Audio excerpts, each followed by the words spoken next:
पत्नी का त्याग कब कर देना चाहिए? चाणक्य नीति से जाने पुरुष के लिए कब पाप नहीं होता है पत्नी को छोड़ना। पत्नी का त्याग कब करना चाहिए? बहुत से लोग चाणक्य नीति को जीवन और रिश्तों की व्यवहारिक किताब मानते हैं। आचार्य चाणक्य ने हमेशा विवाह को जिम्मेदारी और नैतिक समझदारी का बंधन बताया है। उनके अनुसार पति पत्नी का रिश्ता तभी तक मजबूत रहता है जब दोनों एक दूसरे के सम्मान, विश्वास और कर्तव्य को निभाएं। एक पुरुष का अपनी पत्नी को छोड़ना पाप है। चाणक्य नीति कुछ ऐसी परिस्थितियों के बारे में भी बताती है जब पुरुष को अपने व्यवहारिक संबंध पर गंभीरता से विचार करना जरूरी हो जाता है। बकौल चाणक्य, कुछ ऐसी परिस्थितियां हैं जो शादीशुदा जीवन में नज़र आने लगे तो पत्नी का त्याग कर देना चाहिए। 2. विश्वासघात।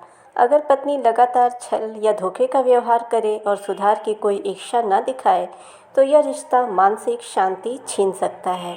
चाणक्य के अनुसार जिस संबंध में भरोसा न बचे वह केवल औपचारिकता बनकर रह जाता है। 3. चरित्र और मर्यादा का अभाव।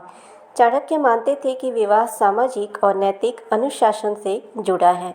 यदि कोई जीवन साथी बार बार ऐसा आचरण करे जिससे परिवार की गरिमा और स्थिरता खतरे में पड़े और समझाने के बाद भी बदलाव ना आए तो यह रिश्ते के भविष्य पर प्रश्न खड़ा कर सकता है। 4.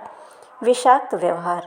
अगर घर का वातावरण रोज के झगड़े, कटु शब्दों और मानसिक प्रताड़ना से भरा हो तो यह परिवार के हर सदस्य पर असर डालता है। चाणक्य का मत है कि ऐसा जीवन व्यक्ति की ऊर्जा और आत्मसम्मान को खत्म कर देता है।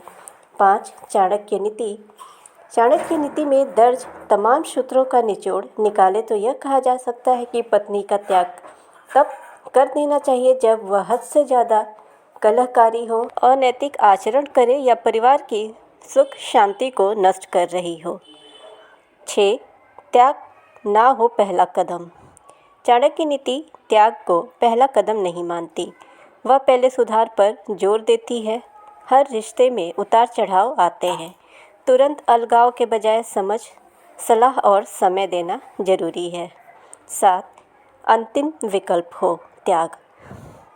बकौल चाणक्य, त्याग अंतिम विकल्प है। जब सभी प्रयास असफल हो जाए और संबंध व्यक्ति के जीवन को नकारात्मक दिशा में धकेलने लगे तो ऐसे में त्याग ही आखिरी विकल्प बचता है। चाणक्य नीति के लिए आप हमारे चैनल को सब्सक्राइब करें, नोटिफिकेशन बेल दबाएं ताकि हमारी हर वीडियोज़ आप तक पहुंचती रहे। वीडियो को लाइक एंड शेयर ज़रूर करें।